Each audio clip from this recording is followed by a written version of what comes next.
नमस्कार साथियों, PSP college में आपका हार्दिक स्वागत है। आज हम पढ़ेंगे मानव भूगोल।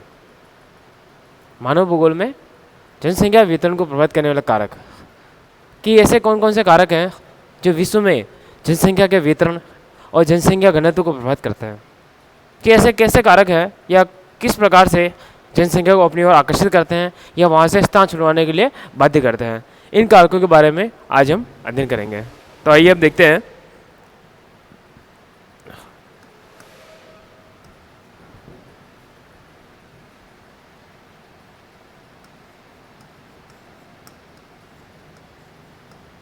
जनसंख्या वितरण को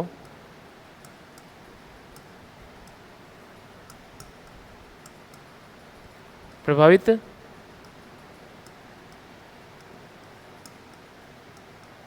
करने वाले कारक।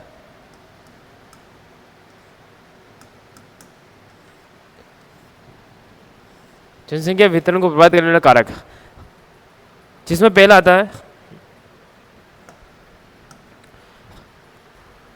भौतिक कारक।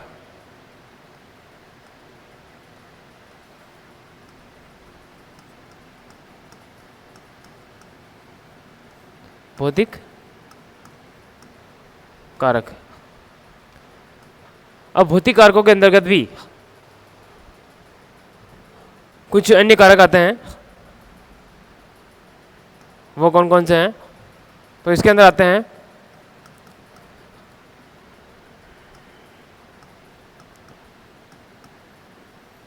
जलवायु,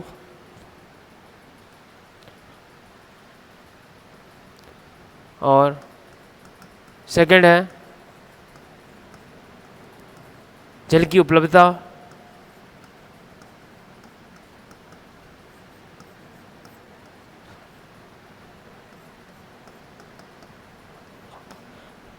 और तीसरा भौतिक कारक है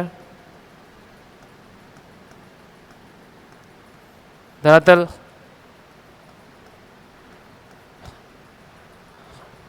और चौथा आता है,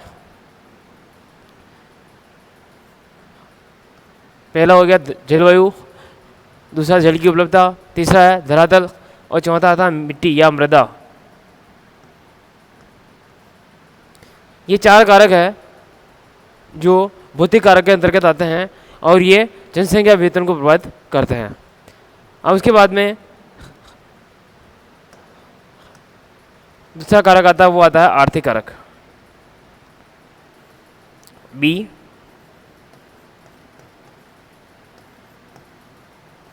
आर्थिक कारक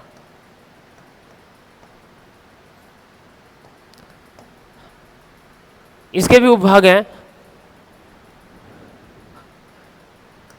इनके उपभाग को देखते हैं, जिसमें आता है नंबर 1 खनिज, नंबर 2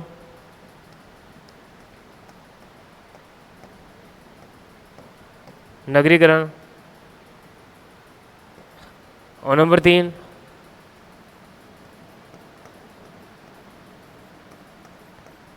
औद्योगिकरण। तीसरा कौन सा है? औद्योगिकरण। और उसके बाद सी आता है,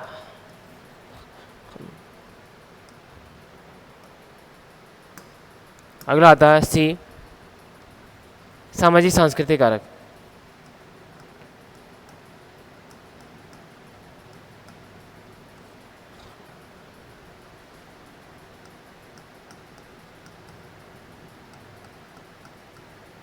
सामाजिक सांस्कृतिक कारक।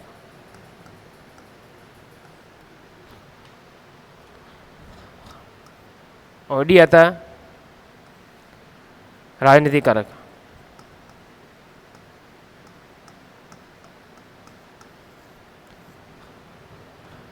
राजनीतिक कारक,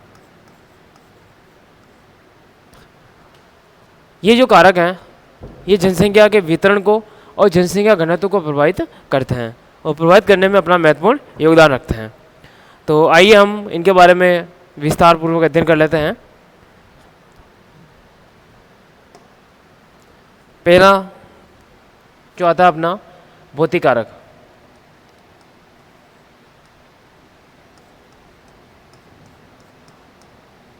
भौतिक कारक,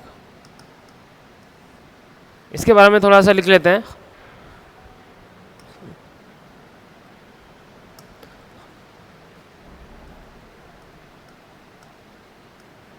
इसके अंतर्गत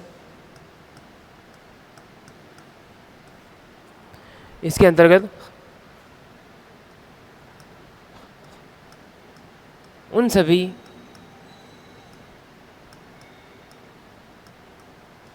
कारकों को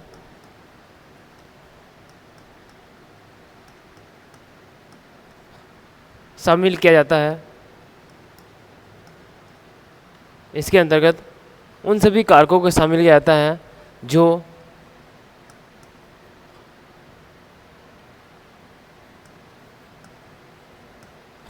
सीधा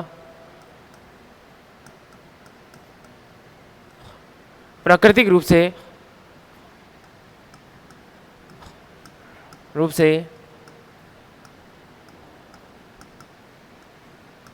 जनसंख्या के वितरण व घनत्व को प्रभावित करते हैं।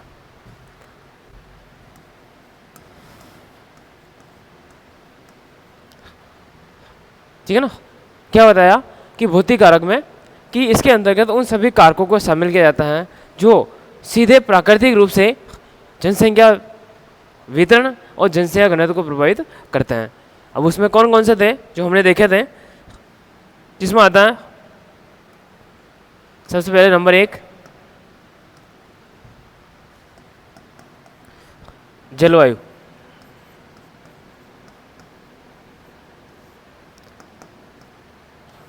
जलवायु, अब हम इसमें देखेंगे कि जलवायु किस प्रकार से जनसंख्या वितरण या घनत्व को प्रभावित करता है।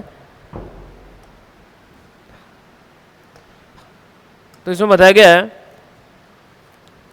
कि विश्व के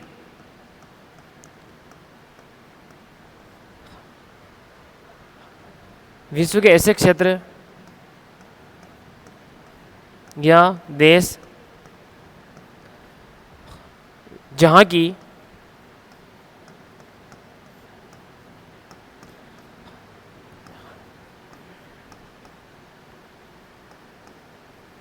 की जलवायु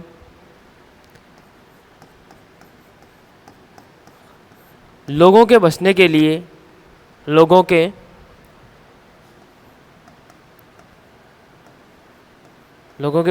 लिए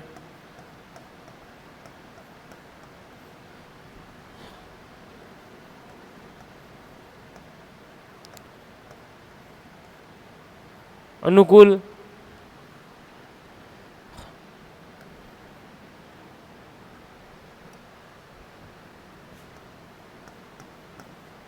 होती है, वहाँ या उन स्थानों पर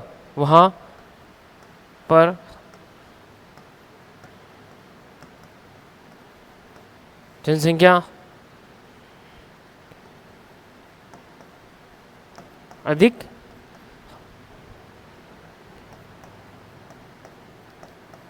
निवास करती है।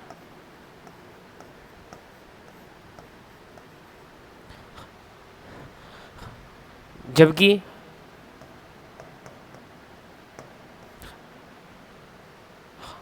जहाँ की जलवायु लोगों के बसने के लिए अनुकूल होती है। अनुकूल का मतलब सकारात्मक,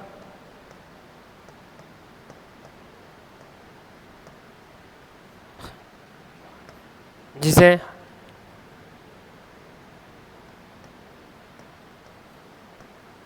मानसूनी या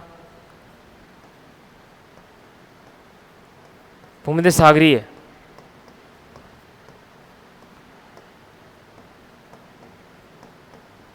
जलवायु, हाँ। और दूसरे इसके बारे में क्या बताया गया, इसकी विपरीत तुलना क्या करी गई है?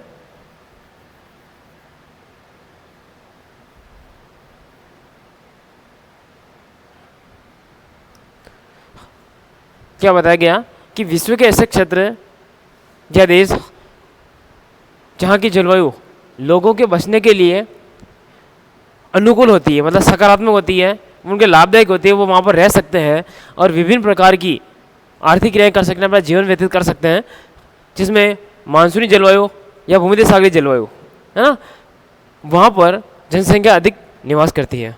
जबकि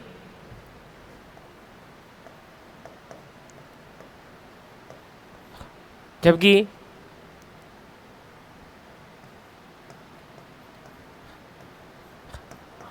इसके विपरीत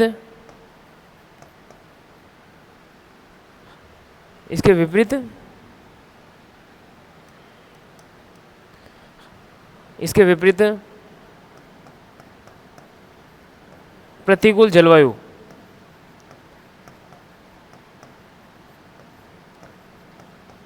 वाले क्षेत्रों, जिसमें कौन कौन सा हो सकते हैं? उष्ण जलवायु या ध्रुवीय जलवायु या टुंड्रा जलवायु,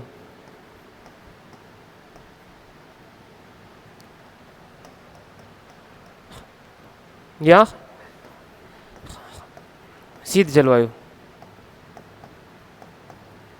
है ना, जो टुंड्रा प्रदेश में आ जाती है, वाले क्षेत्रों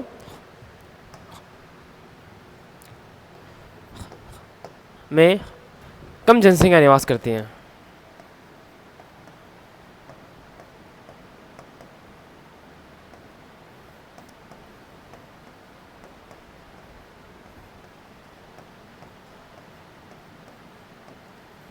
कम जनसंख्या निवास करती है, ठीक है ना।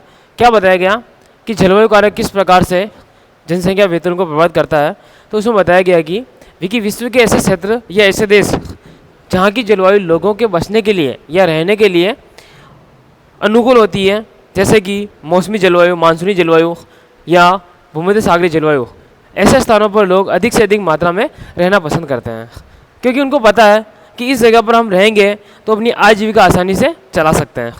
और बल्कि इनके विपरीत स्थानों पर, मतलब जहाँ पर इसके विपरीत जलवायु पाई जाती है, जो कि लोगों के रहने के लिए प्रतिकूल जलवायु होती है, ऐसे जगहों पर जनसंख्या बहुत कम मात्रा में निवास करती है। जैसे कि अति शीत जलवायु, ठंडे प्रदेश हो गए जो कि ध्रुवीय क्षेत्रों में है वहाँ पर, और मौसली गर्म जलवायु प्रदेश, ऐसे जगहों पर जनसंख्या कम निवास करती है, क्योंकि अगर मरुस्थलों में रहेंगे गर्म प्रदेशों में तो वो अपनी आजीविका आसानी से नहीं चला सकते हैं, और दूसरा विभिन्न प्रकार के आर्थिक क्रियाकलापों में कृषि कार्य करना संभव नहीं हो पाता है।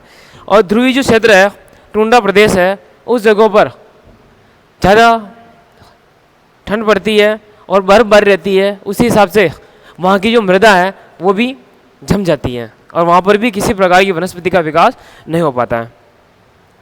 तो वहाँ पर भी मानव अपने आर्थिक क्रियाएं नहीं कर सकता है या संभव नहीं हो पाता है जितना कि अन्य क्षेत्रों में कर पाता है। उसके बाद में आगे देखते हैं, इसी का दूसरा कारक है जलवायु हो गया, उसके बाद आता है जल की उपलब्धता।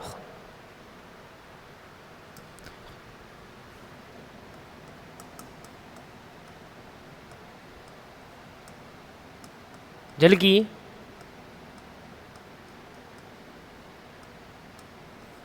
उपलब्धता, कि जल की उपलब्धता किस प्रकार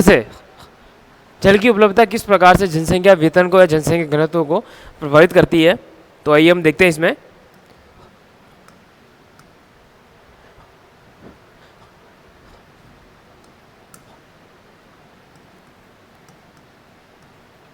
विश्व के ऐसे क्षेत्र या देश जहाँ पर लोगों के लिए लोगों के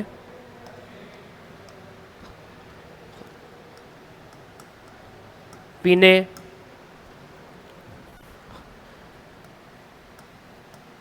नहाने व खाना बनाने के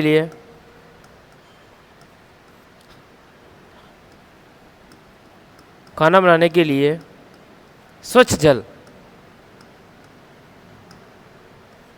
जल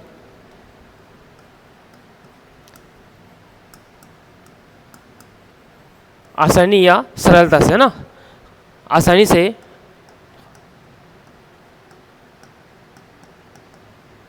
उपलब्ध हो जाता है।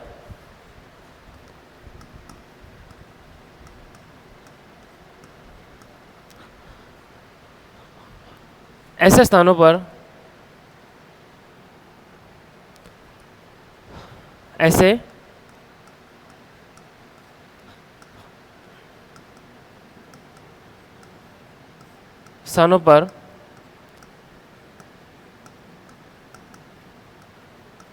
जनसंख्या का दबाव, ऐसे स्थानों पर जनसंख्या का दबाव या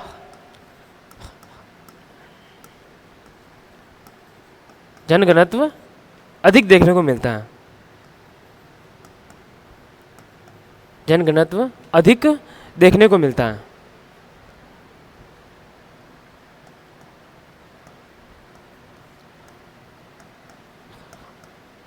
देखने को मिलता है। जबकि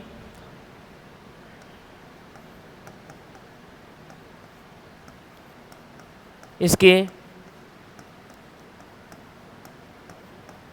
विपरीत परिस्थितियों वाले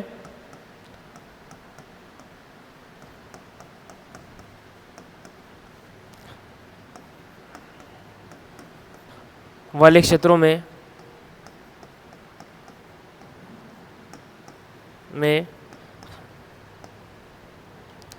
विपरीत परिस्थितियों वाले क्षेत्रों में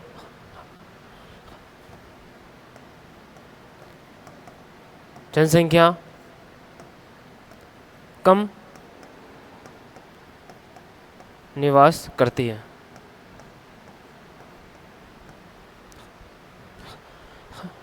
कम निवास करती है। उसके बाद में अगला आता है उच्चावच। इसमें क्या बताया, जल की उपलब्धता में कि विश्व के ऐसे क्षेत्र या ऐसे देश या ऐसे भूभाग जहाँ पर लोगों को आसानी से या सरलता से पीने के लिए, नहाने के लिए व खाना बनाने के लिए स्वच्छ जल उपलब्ध हो जाता है, उस जगह पर जनसंख्या का दबाव अधिक देखने को मिलता है और वहाँ पर जनसंख्या का घनत्व भी अधिक देखने को मिलता है। जबकि इसके विपरीत परिस्थितियों वाले स्थानों पर या विपरीत परिस्थितियों वाले क्षेत्रों में जनसंख्या का दबाव कम देखने को मिलता है या जनसंख्या कम निवास करती है। उसके बाद आता है, इसी का तीसरा भाग आता है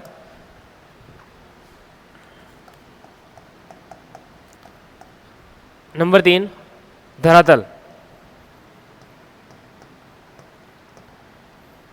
या उच्चावच भी लिख सकते हैं।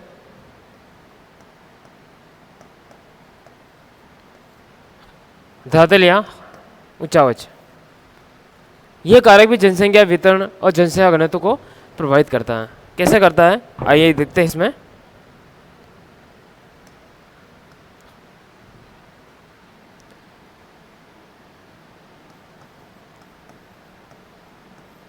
विश्व के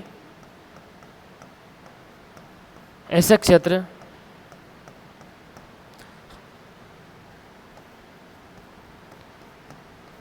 जहाँ पर विश्व के ऐसे क्षेत्र जहाँ पर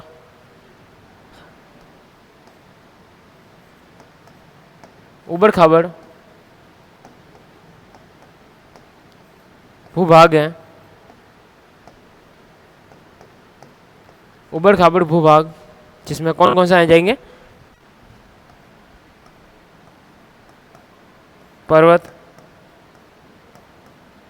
पठार,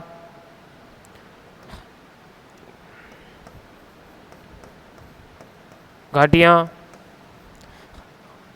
खाइयाँ, खाई आदि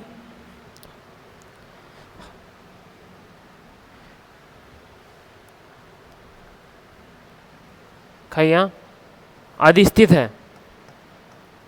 स्थित या विद्यमान है ना, स्थित है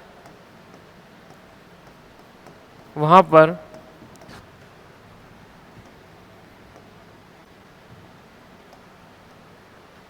मैदानी भागों, वहाँ पर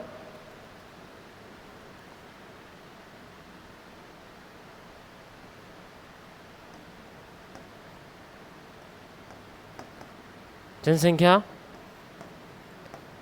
कम निवास करेगी, कम निवास करेगी।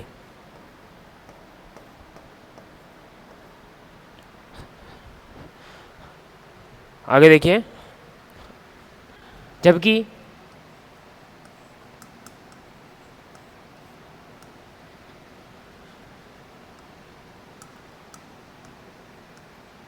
समतल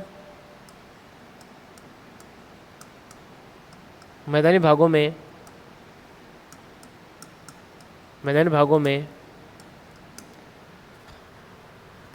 जनसंख्या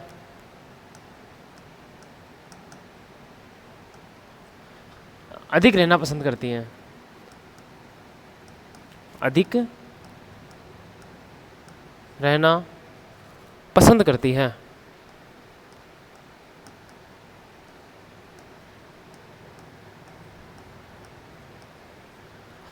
क्या बताया इसमें कि विश्व के ऐसे क्षेत्र जो कि उबड़ खाबड़ भूभाग के रूप में है, जिसमें पर्वत, पठार, घाटियाँ, खाइयाँ आदि देखने को मिलते हैं, ऐसी जगह पर जनसंख्या कम रहना पसंद करती है या कम निवास करती है। जबकि इसके विपरीत क्या है, समतल मैदानी भागों में जनसंख्या अधिक रहना पसंद करती है, क्योंकि ऐसी जगहों पर मानव अपने विभिन्न प्रकार की आर्थिक क्रियाएं कर सकता है। इसके बाद में आता है तीसरा कारक। तीसरा जिसे हमने, पहला था जलवायु, दूसरा था जल की उपलब्धता, तीसरा था धरातल या ऊंचावच, और चौथा आता है मृदा।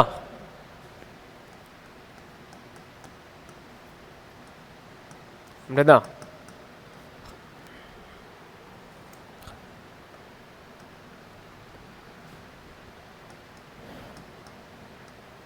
विश्व के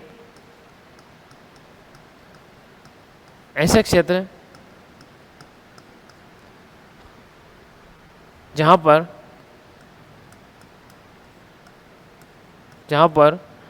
उपजाऊ मृदा पाई जाती है,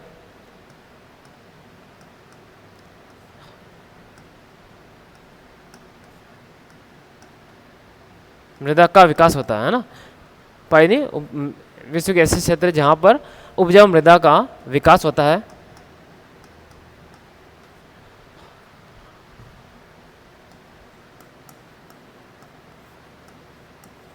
ऐसे स्थानों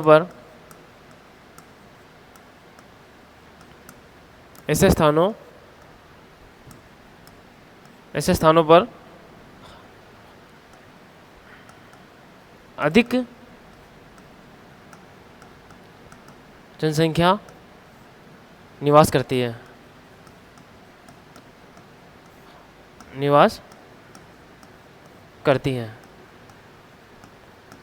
जबकि नहीं, कारण लिख लेते हैं इसका, अधिक जनसंख्या निवास करती है क्योंकि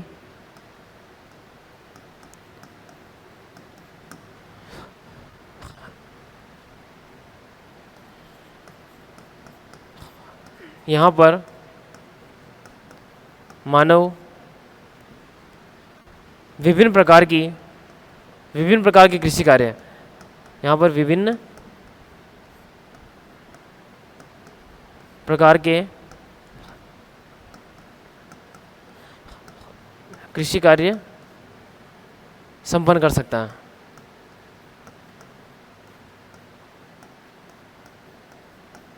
कर सकता है। जबकि इसके विपरीत स्थानों पर, जबकि इसके विपरीत अनुपजाऊ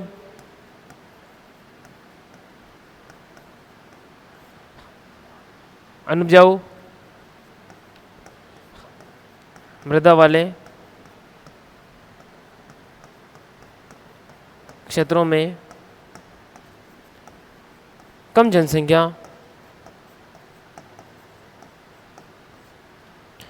निवास करेगी,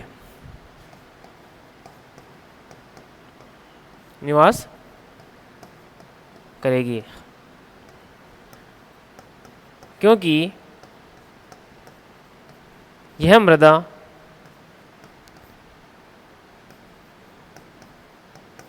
कृषि कार्य के लिए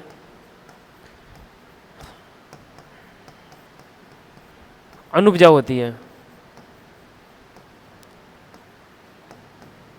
अनुपजाऊ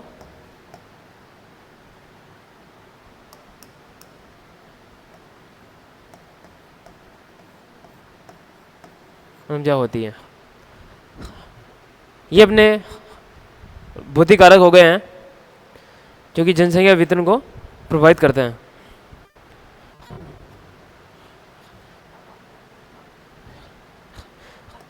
अब उसके बाद में नेक्स्ट आते हैं बी, वो है आर्थिक कारक।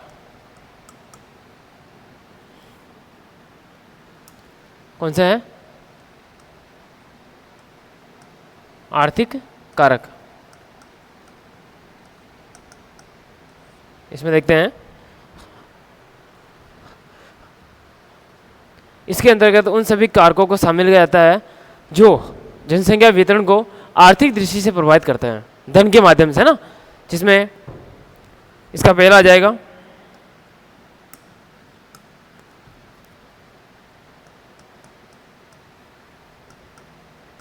खनिज।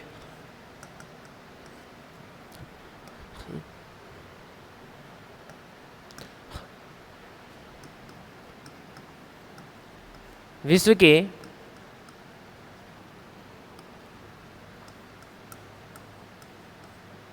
ऐसे क्षेत्र जहां पर खनिज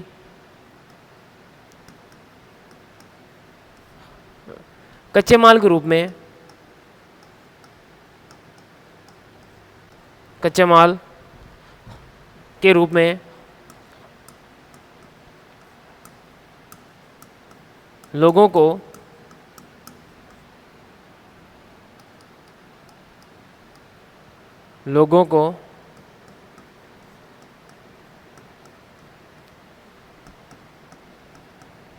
आसानी से उपलब्ध हो जाते हैं, उपलब्ध हो जाते हैं।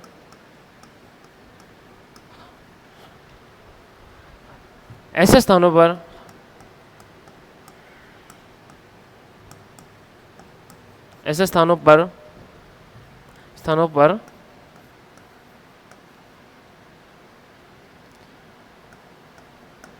जनसंख्या का दबाव अधिक देखने को मिलता है, अधिक देखने को मिलता है।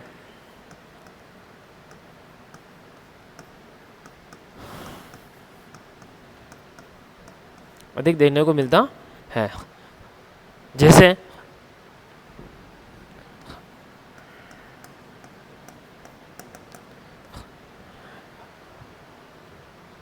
ग्रेट विक्टोरिया, जैसे ग्रेट विक्टोरिया जो कि मरुस्थलीय क्षेत्र है ऑस्ट्रेलिया का,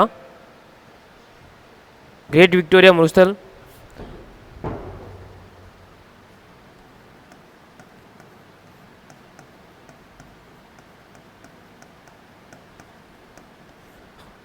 ग्रेट विक्टोरिया मरुस्थल जो कहाँ है, ये ऑस्ट्रेलिया में।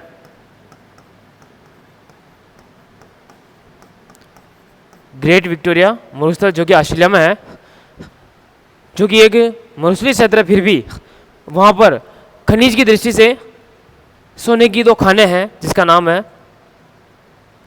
ग्रेट विक्टोरिया मरुस्थल में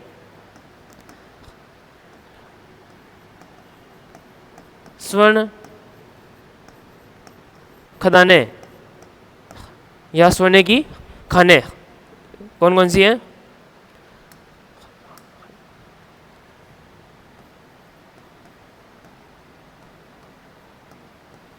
कालगुडी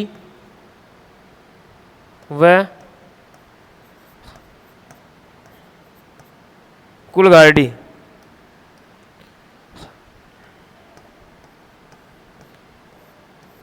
कालगुडी व कुलगार्डी, और इन्हीं को एक और नाम जाना जाता है, इसे तो कहते हैं, कहीं कहीं पर यह भी लिखा हुआ आता है कालगुडी को काल गुडली भी लिखा हुआ था, और इसको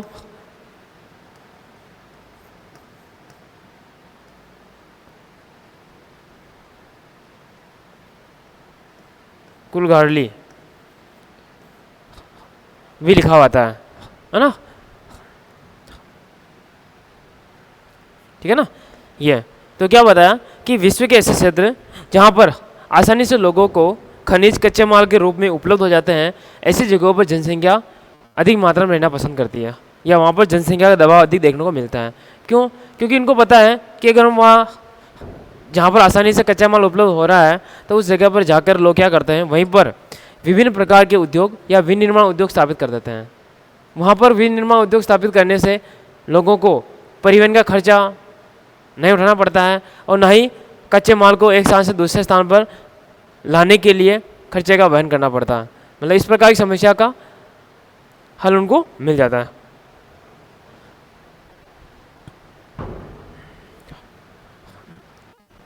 उसके बाद में आता है खनिज के बाद में नंबर 2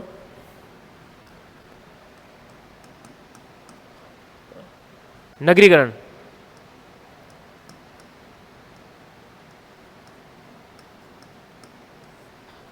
कौन सा नगरीकरण ही था ना अपना?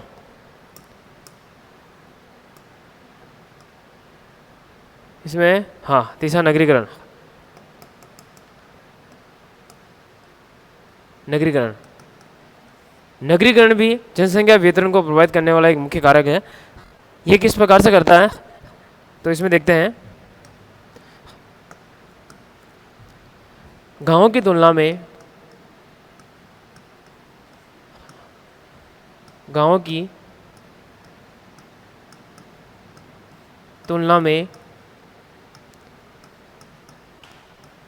नगरों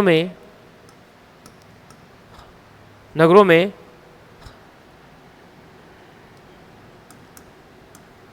मानव को अच्छी सुख सुविधाएं अच्छी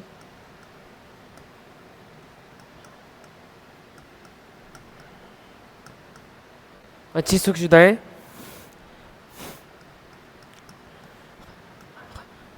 व रोजगार के बेहतर अवसर और उत्तम चिकित्सा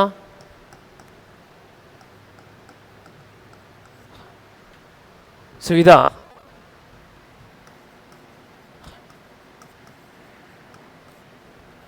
आदि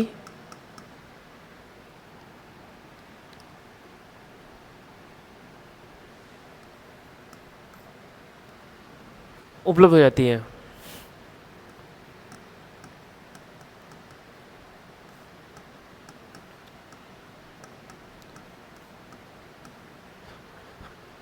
इसीलिए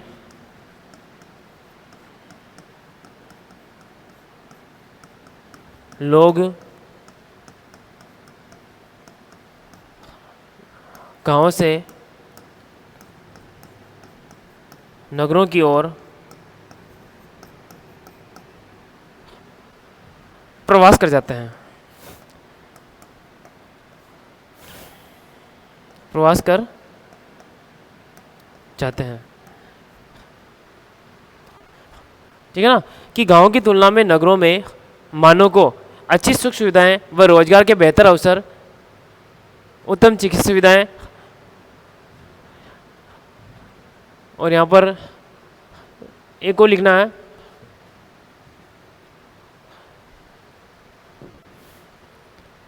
इस जगह पर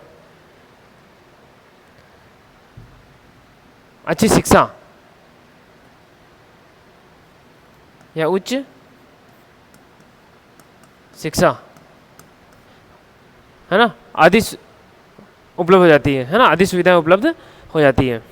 इसीलिए गांवों की तुलना में शहरों में अधिक जनसंख्या निवास करती है, या गांवों से शहरों की ओर या नगरों की ओर जनसंख्या प्रवास कर जाती है, या लोग प्रवास कर जाते हैं। उसके बाद अपना अगला आता है औद्योगिकरण।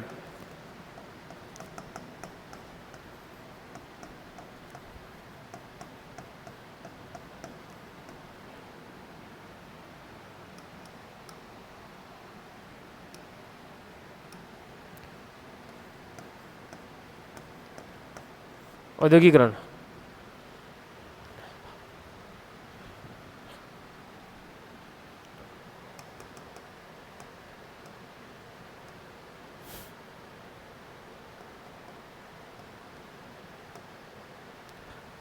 औद्योगिकरण औद्योगिकरण किस प्रकार से जनसंख्या वितरण को प्रभावित करता है, वो देखते हैं हम आगे। जिन क्षेत्रों में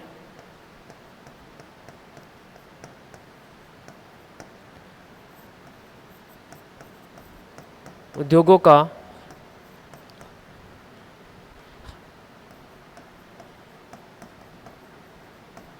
सर्वाधिक मात्रा में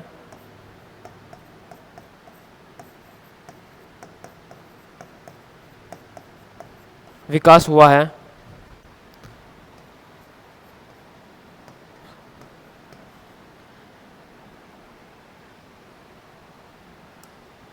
है, या सघन मात्रा में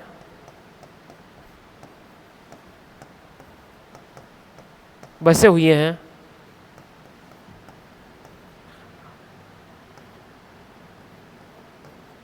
ऐसे स्थानों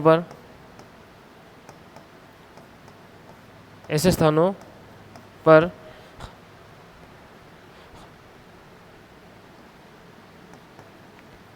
अधिक जनसंख्या निवास करती है।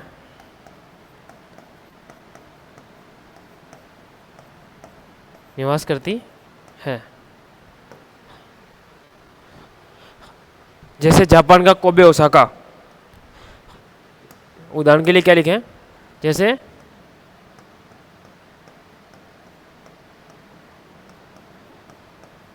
जापान में कोबे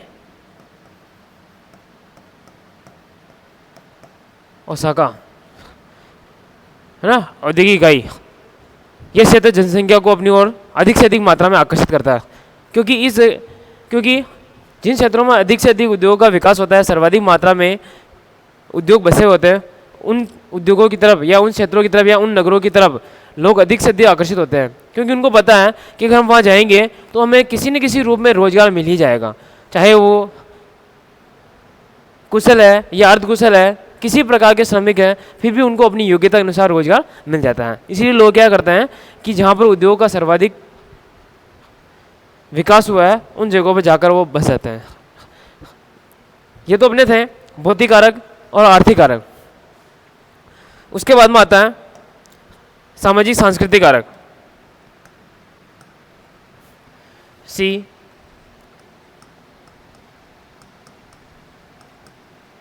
सामाजिक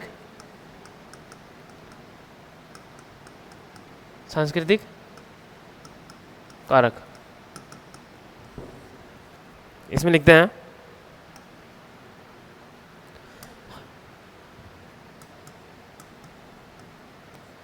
विश्व के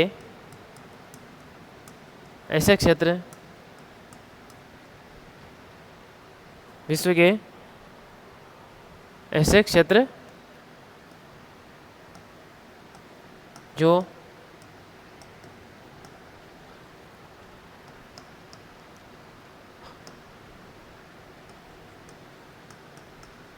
दर्शनीय स्थल है या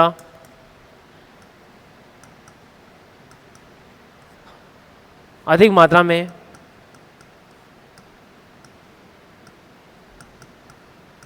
मंदिर बसे हुए हैं,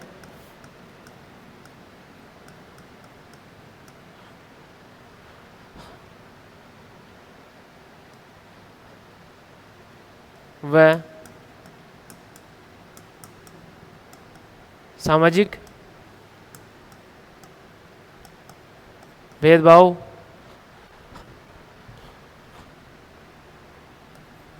नहीं हो,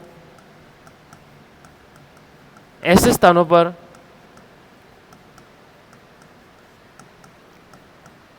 भी जनसंख्या अधिक निवास करती है।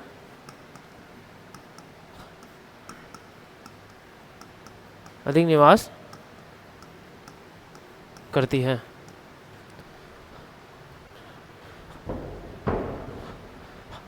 क्योंकि उनको पता है इस स्थान जो कि दर्शनीय स्थल है, जो कि कोई किला वगैरह है या पर्यटन नगर है, ऐसी जगहों पर लोगों क्या है कि रोजगार मिल जाता है और उनके मनोरंजन के साधन भी उनको वहाँ पर उपलब्ध हो जाते हैं।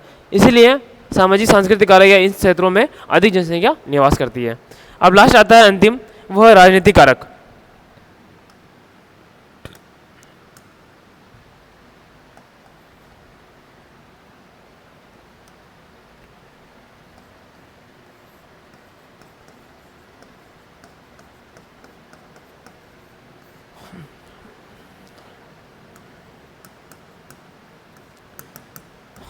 राजनीतिक कारक, राजनीतिक कारक भी जनसंख्या वितरण और जनसंख्या घनत्व को प्रभावित करता है। वो किस प्रकार से प्रभावित करता है, आइए देखते हैं।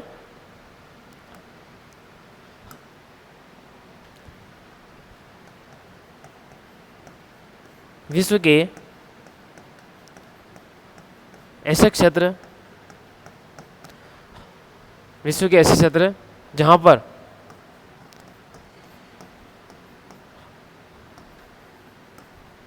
युद्ध, अकाल,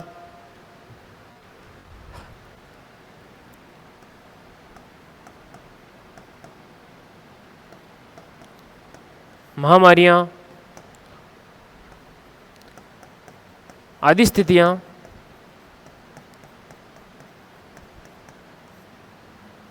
लगातार बनी रहती है।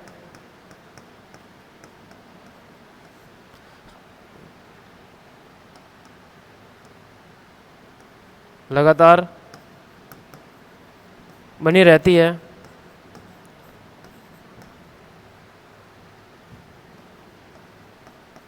वहाँ पर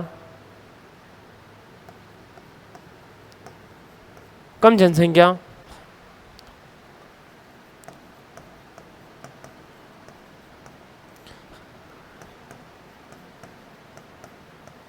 निवास करती है, जबकि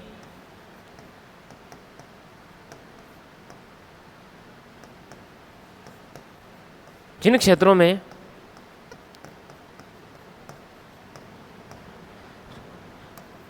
इन समस्याओं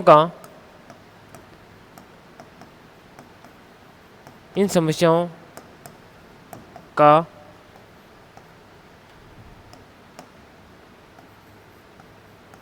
हल वह हल निकालने के लिए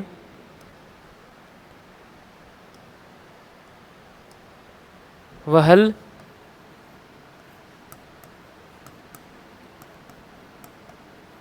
निकालने के लिए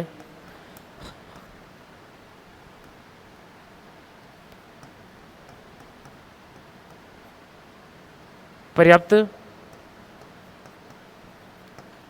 साधन उपलब्ध हो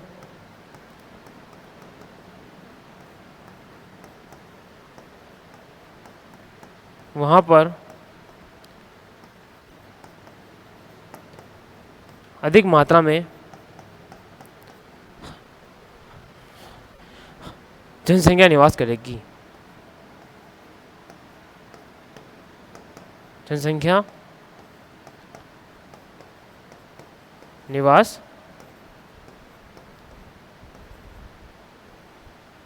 करेगी।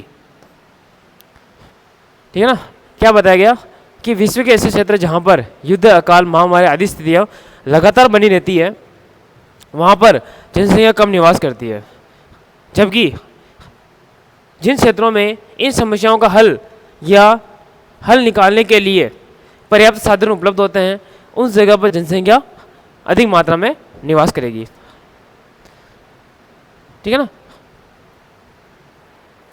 जनसंख्या नियंत्रण के बारे में थॉमस माल्थस ने एक विचार दिया था, एक कथन कहा था। उन्होंने कहा था कि देश की जनसंख्या इतनी तीव्र गति से बढ़ेगी कि खाद्य आपूर्ति के लिए साधन भी कम पड़ जाएंगे। उसका एक कथन लिख लेते हैं।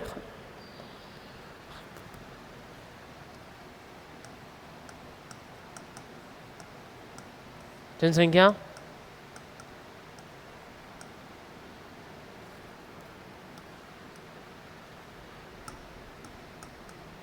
नियंत्रण के संदर्भ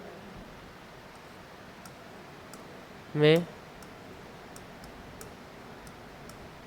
थॉमस माल्थस के विचार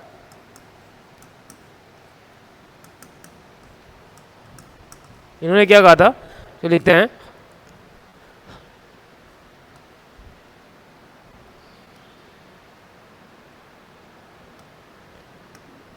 इन्होंने कहा था कि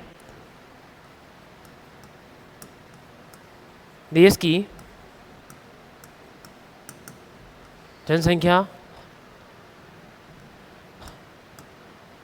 इतनी तीव्र गति से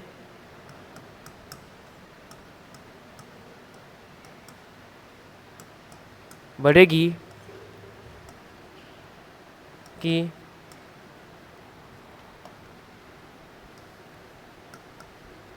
खाद्य आपूर्ति के लिए संसाधन भी कम पड़ जाएंगे।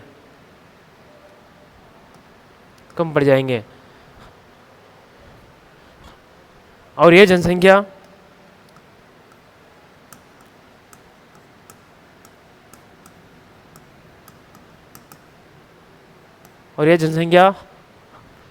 तभी नियंत्रित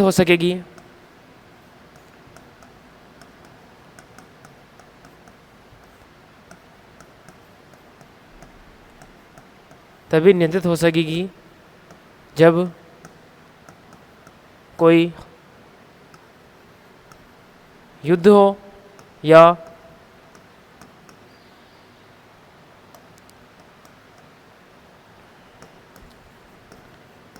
अकाल पड़े या महामारी फैले।